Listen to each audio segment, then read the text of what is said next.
That's what he said. That's what he said. That's what he said. Hansard is there. Hansard is there.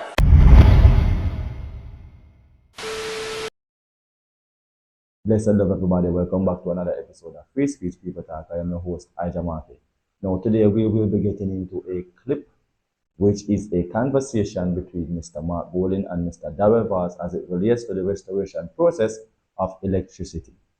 Now they are planning on loaning $150 million to JPS. Is this the right move? Is Mark Bolin's point valid? We'll talk about it right after this. We'll be right back. Bless. Are you a recording artist? Have you been spending thousands of dollars in the studio to record, mix and master? Then spending thousands more to get the cleanest quality music videos, but you're just not getting the attention that you deserve. Neither are you getting any cars from promoters for performances. Well, the reason is pretty simple. It's because nobody knows who you are. As an entertainer, publicity is your best friend. Here at Her Pocket Productions, we have heard your cries for media attention. So we have went ahead and partnered with two of the best publicists in the business, both locally and internationally. So in addition to your outstanding 4K quality music videos, Her Pocket Productions is now offering you the publicity that you need to propel your career to the next level. So do you want to be in news articles, radio interviews, radio airplays, TV interviews, performance bookings? WhatsApp or call Her Pocket Productions now at 876-342-5421 to get your quote. Her Pocket Productions, pocketing moments, crafting timelessness.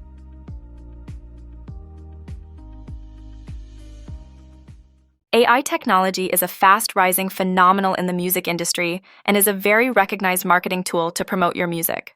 From songs to music videos, AI technology is making its way in the entertainment spectrum at a speedy rate. So do you want to be a part of this phenomenon and promote your music with videos like the one on the screen? Then call or WhatsApp us at 876-342-5421. Herb Pocket Productions, pocketing moments, crafting timelessness. Welcome back. So there was a conversation between Mr. Daryl and Mr. Mark Bolin in Parliament as it relates to the loan of $150 million to JPS for quicker restoration of electricity. Now, have you ever heard about the 6-9 effect or the 69 effect? Where it's like both persons aren't necessarily wrong, but both decisions also have disadvantages. That's where it's at right now. So let's look at the clip and then we'll be right back. The context of your presentation in relation to the JPS situation is that the license expires, I think is it July 2027. Notice has been given, triggering the consequences of license termination. Jamaica has roughly 20% of the equity in JPS. The funding gap, based on the recently done work to do the restoration of the grid, including substations, transmission posts, etc., distribution lines, is around $350 million US. So our 20%, if you're looking at us as a shareholder, our 20% would be 70 million. But we are actually taking the risk of lending an unsecured loan to JPS of 150 million, which is twice the proportion of the equity that we hold in the business. So unsecured, you don't have any collateral to seize. You're relying on a mechanism to get it back, which I'm going to speak to in a second. So my question to you is, first of all, the other 200 million, which is currently not funded, but which is necessary to achieve the timelines that you have indicated for restoration, what is the assurance that that 200 million will be raised on a timely basis so as to enable the necessary expenditures to be made by JPS to hit the targets, which are presumably fairly aggressive targets given the extent of the damage to the grid and so on? What level of confidence do you have that that 200 million will be raised by them? And what is the time frame that it has to be raised by for that target to be met? I'd like to know the time frame for that. So I'll summarize. One is the timeline for JPS to fund the 200 million gap, and whether you would ensure that that funding is in place before you expose our $150 million. Let me indicate very clearly for all of Jamaica to hear. The meeting that we had yesterday morning, where the Minister of Finance and the Financial Secretary was there, we ironed out a way forward, realizing the seriousness and the time-sensitive nature of this response. So the first answer to your question is that this government is prepared on behalf of the people of Jamaica to release the $150 million in whatever tranches are required as quickly as possible to get the restoration going. And that's the difference between a caring government and somebody who has a financial background. The people want light. Okay? So let me just make that clear. Point of order, Minister. Point of order. Minister, point of order. His feet, talking. The minister is standing on his feet, talking into the mic. You don't need to personalize your response. You don't need to get hot under the collar. It's a legitimate question I'm asking. And I'm just, so don't bother about having a financial background. I want to know a simple question. Are you going to ensure the funding is in place? And now you're coming back and personalizing it in a totally unnecessary way. Let me repeat. Let me repeat. The member is saying that his position is that he would not release the $150 million unless he knew where the $200 million was coming from. That's what he said. That's what he said. That's what he said. Hansard is there. Hansard is there. Hansard is there. Hansard is there. And I am telling you. Minister, please. Let me just say it again. Based on the meeting that took place yesterday, we are confident, based on the meeting that had the representative of the Ministry of Finance at the highest level, the Minister and the Financial Secretary, you can't go any higher, that we are prepared to release the $150 billion tonight if it means that the people are going to get back light sooner than later. You are a wicked and evil. Bad mind don't go on yet from September 3rd. Members. Wicked and evil. Mr. Alright, so do you remember earlier in the video when I was talking about the 69 effect or the 69 theory or 69 theory, whichever way you want to say it? This is a perfect example.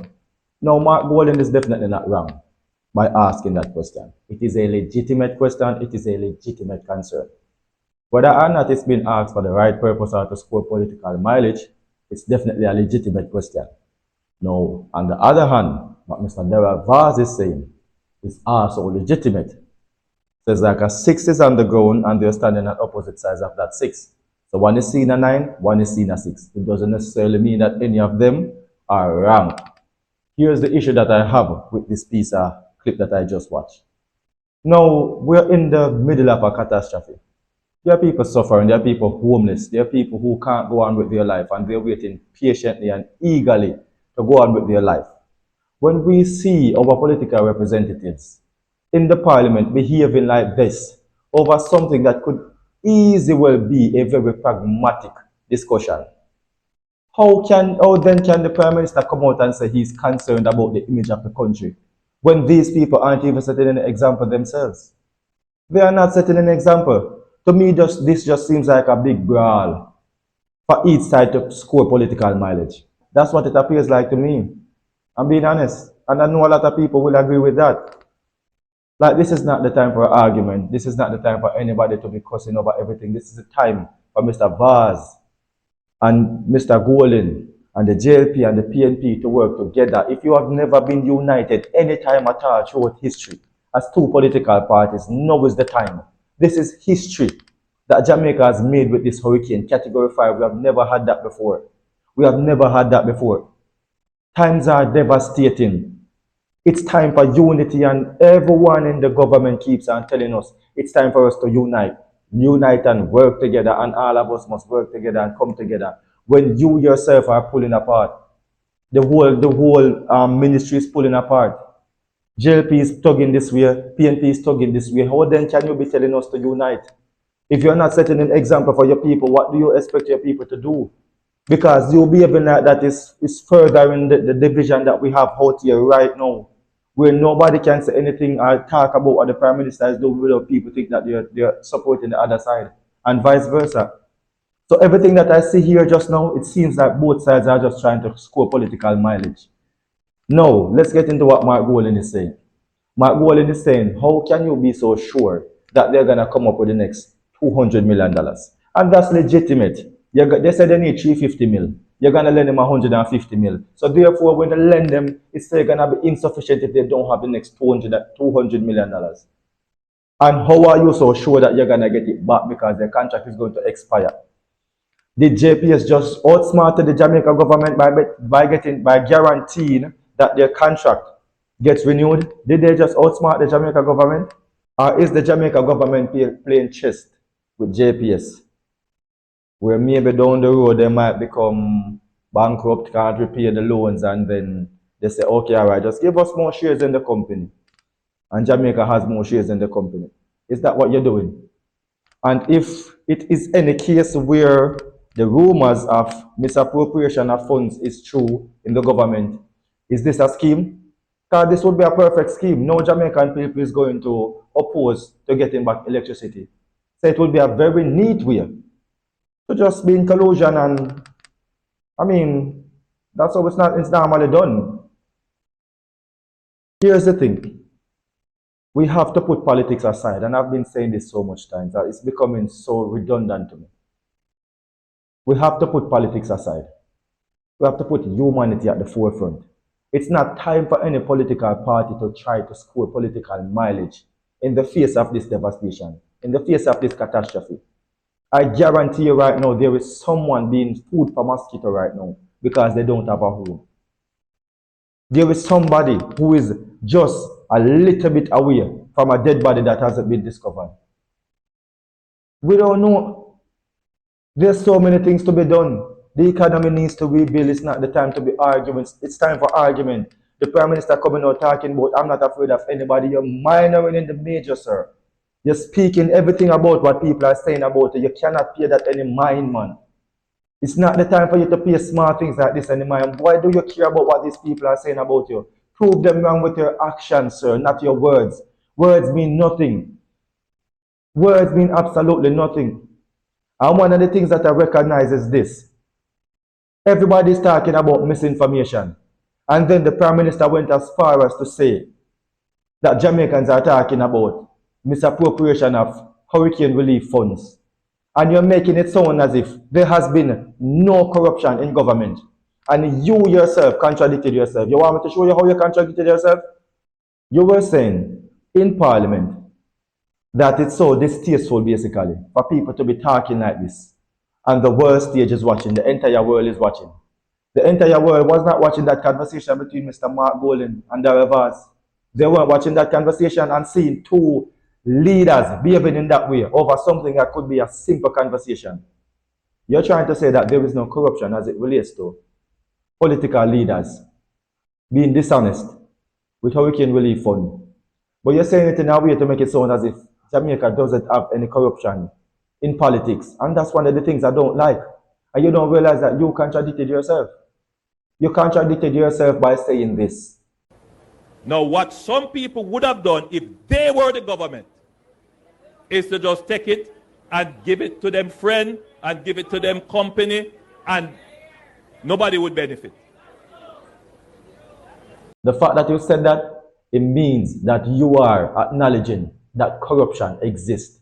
Now, if you have a group of people and they realize that they're constantly being abused by those who were set to lead, even if they have a leader that is not abusing them, they're still going to be traumatized from the previous abuse. So people are asking legitimate questions and we have legitimate concerns, but don't pretend as if corruption don't exist in politics, because it does. It absolutely does. And I can sit here and speak to so much cases that I have witnessed. You get what I'm saying? But this is me trying to protect Jamaica's image. I will not speak about those cases, but it does exist. I've seen it firsthand. So you can't tell a man like me that it doesn't exist. You can tell people who are naive, but not me. Now is not the time to be sitting down and talking about who is criticizing, who is doing this, who is doing that. Prove them wrong about their misinformation and malinformation by actually doing something. And might I just say this, with every single ounce of respect that is inside of my body, to the Prime Minister, we are all human beings. We can all fail, especially in the era of something that we have never experienced before. Jamaica has never experienced a Category 5 hurricane. It came when you were the Prime Minister.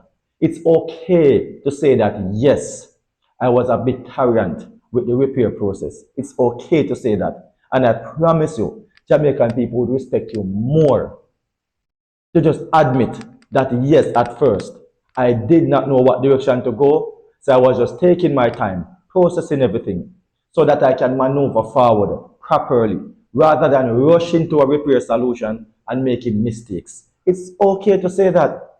Don't be arrogant.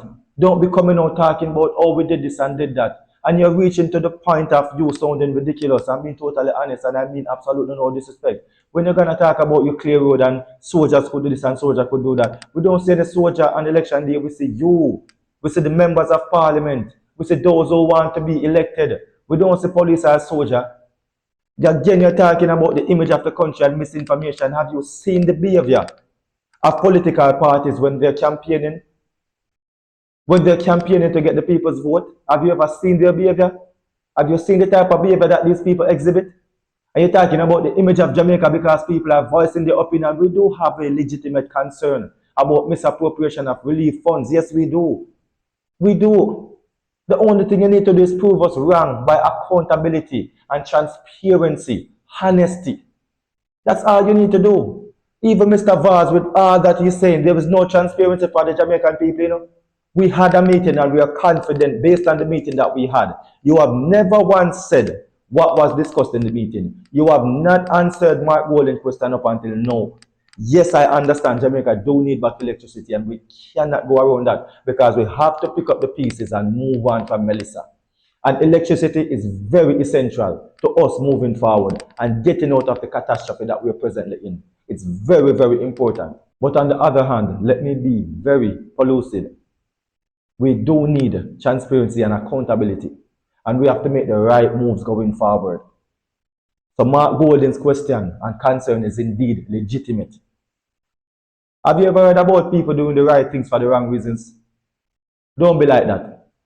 Please don't be like that. Don't be saying all the right things for the wrong reasons.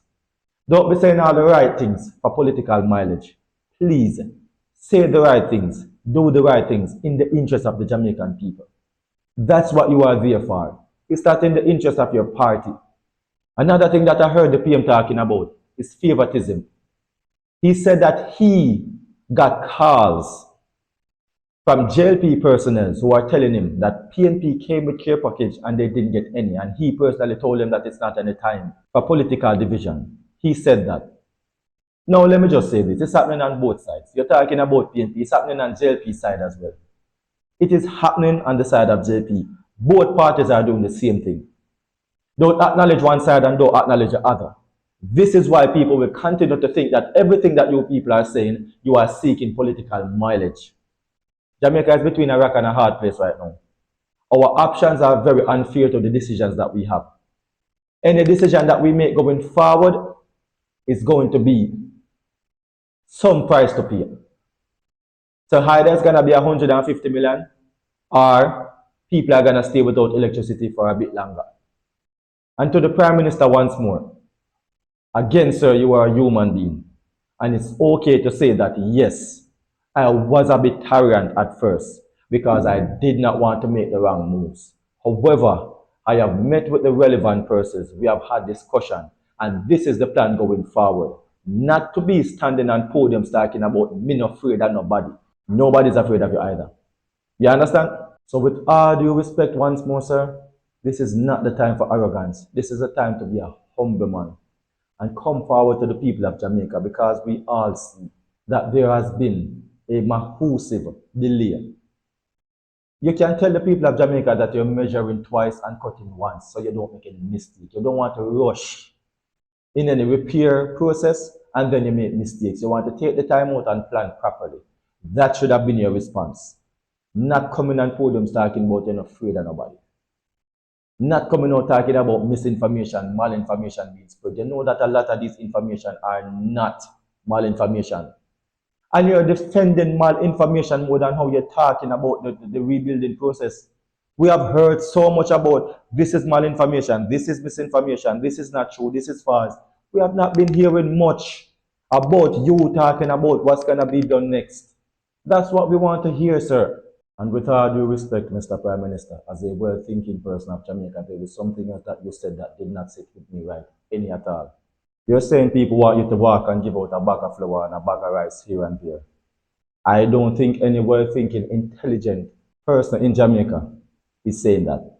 That is not what they're saying at all. But on the other hand, if it was election and walking and giving the bag of flour and the bag of rice means that you would win, trust me, you would put on your clocks and you would go everywhere to deliver that bag of rice and that bag of flour. Don't it? So when you say this, what you're doing is calling the people of Jamaica stupid. You're insulting the people of Jamaica. And you see there are people who think like that. And you know why they think like that? It's because they are indeed stupid. They are not educated enough to think beyond a certain surface. You know why this is? It's because of politicians. Politicians have loved illiteracy for the longest time. You know why? Because the more illiterate you are, the better it is for politicians to manipulate you. So now what you're doing, you're acting as if illiteracy is only beneficial to politicians when it's election time. Because illiteracy makes people more manipulative, easy to manipulate. But now the same illiteracy is coming right back at you, where you and your predecessors have fought to keep alive for decades. Now the same illiteracy is coming right back at you, and you're complaining. Shouldn't you be proud? You should be proud. Why are you complaining? What you think was going to happen when illiteracy is running rampant in the country has been celebrated and nothing much is being done about it? So that's just the thing. It's just time for unity. It's just time for people to come together. And it means everyone. It means me. It means you. It means the old lady, the young person. It means the males, the females. It means politicians. It means the political parties. It's not time for division any at all. Any at all. And please do understand that as the people of Jamaica, we have legitimate concerns. We have heard so much about misappropriation of funds. Kern Spencer, traffic guru. You want me to go further? So many instances on both parties. And we should believe that somehow it just magically disappeared. It just magically disappeared. People are going to ask questions. And it's best we be proactive and not reactive. It's best we talk and be labeled as spreading false information rather than not say anything. And by some way, we hear say all of the money gone. 2 years after, Auditor General do audit and say, oh, the funds was misappropriated, and then nobody enroll. Nobody is held accountable. Nobody is held like nothing happens. Nothing happens. So it's best we speak about it, just to ensure that in case there is indeed misappropriation of funds taking place in the government, in case there are people that are dishonest in the government, let's speak about it to prevent any of that from happening. So when we speak about it, it's either one or two things going to happen. Politicians are going to have to be honest, or they're going to have to find less traditional ways to misappropriate the funds. It's one or two things. I would suggest the former and not the latter. Treat the people of Jamaica with dignity. You're speaking about people having dignity. You're speaking about the people who are running behind the truck. You're concerned about the image of Jamaica. If you're concerned about the image of Jamaica, ensure that what you are saying about personally seeking out those who misappropriate the funds, ensure that you stand firm on that, meaning ensure that it first begins with you, your entire cabinet, and by extension, the opposition, anybody at all. Ensure that there is none on any side at all. It's a legitimate concern of the people. Do not bash the people for having this mindset, because I know that you know where this concern is coming from. You know where the concern is coming from. And to the people representing the country, can you please behave better? If you're concerned so much about the image of Jamaica, let the image of Jamaica first start with you. Be pragmatic. Have proper decorum when you're speaking to each other. Have proper conversations. Okay, Mr. Gordon, this is what we are thinking. Let's give them 150 million and so on. So what do you think about that? Well, Mr. Vaz, I don't think that is a good idea. Based on these reasons, there are too many disadvantages. Then Mr. Vaz countered that. Okay, all right, but think about it this way. The people of Jamaica really do need light. We need to pick up the economy and move on. Yeah, but that's true. But on the other hand, you don't want down the line when we want all those funds, we can't get it back, and the people of Jamaica end up suffering. So it's a slippery slope. It's a 6-9 theory. Both persons' concerns are legitimate. The concerns of the citizens are legitimate. And yes, we do see that the process is moving slow. There's nothing wrong with putting down your arrogance, putting down your pride, and just say, my people of Jamaica, I am sorry that I have been so slow with the repair process. I did not know how to process this myself. You get what I'm saying? So this is what I did. I took the time out to plan properly, speak with the relevant persons so that we can proceed properly, effectively, and we won't have to do over anything. This is why people are spreading conspiracy theories all about. Because you're tyrant and you're not addressing the tyrants. You're addressing people talking about your character. You're addressing people spreading malinformation and misinformation, as you would call it. Speak about the policies that you're implementing to move forward. And might I suggest, when you're implementing these policies, please do implement some things as it relates to productivity and Jamaica producing their own things so that we can stand without the assistance of tourism. We're dependent on tourism too much. Please, as you're rebuilding, build infrastructures so that Jamaica may benefit from something otherwise from tourism. So if tomorrow morning we lose tourism, we still have something to stand on. Or 2 more things. We need at least 2 more things. 2 more strong pillars to hold Jamaica up. Put tourism in the middle. So therefore, if tourism should be gone, we don't have it anymore for any reason at all. We still have 2 pillars at the end, holding up Jamaica strong, just the same. And nothing at all can beat productivity. Absolutely nothing. You could spend $68 billion to do what you guys did the other day, the nonsense that you did. It's not going to help without productivity. You can't have prosperity without productivity, and we all know this. You know this, Mr. Politician. Production is what Jamaica needs. I see where they're assisting farmers to get back on their feet, and that's lovely, because that's very important, because we have to start feeding back ourselves as quickly as possible. So that's a very good move. Thumbs up for that. But as we go on, please work with the people of Jamaica. Understand our concerns. They are legitimate. Don't try to shut us down. Listen to the people. Work with the people. You are working for us. You are working for us. Don't work against us. Work with us, please. And make Jamaica a better place once more. Even better than before, man. We can do it. All of us. You say all hands on deck? Let's put all hands on deck. But how effective are we going to be if we are divided among ourselves? The Bible speaks about the house that is divided among themselves. They shall fall. You have nowhere going. It's a crab in barrel mentality. All the arguing and bickering and back and forth is not going to fix anything at all. That's going to lead to more problems. Let's be pragmatic. Let's have proper decorum. Let's have understanding on both ends, not just the people. You, the government, have to understand the people as well, and let's work together. And let's get Jamaica back where it needs to be. Better than before. We can do this. Resilience alone will not do it. You can't just sit and say the people are resilient. No. Actions have to follow. Actions have to follow. All right? So as we go forward, please, everyone work together. Let us get this thing done. This has been another episode of Free Speech People Talk. My name is Ija Markey, and I will see you next time. Please remember to like, subscribe, and share. And in this video right here, I'm exposing every form of corruption, so please be sure to watch. All right? See you next time. Bless the love. Rush them or crush them. And tell me how them a go fix crime, and them no fix the city yet. When me try to find a job, then say I'm not legitimate, and then next time Them a look for we elect. Them a grab the city blind, cause them a take what we forget. The youth a waste time. And it's a reach the ultimate if education is the key. You're so much youth illiterate, me have to speak mine. We not care what who a vex, me ask the bigger. It's them why them sell out all of we assets, because over the years we've been anticipating. Patiently we've been sitting and waiting. But now we sit, you're not really caring. Selfish because you don't dig the sharing. Oh Lord, how so much food in your plating. Independent, what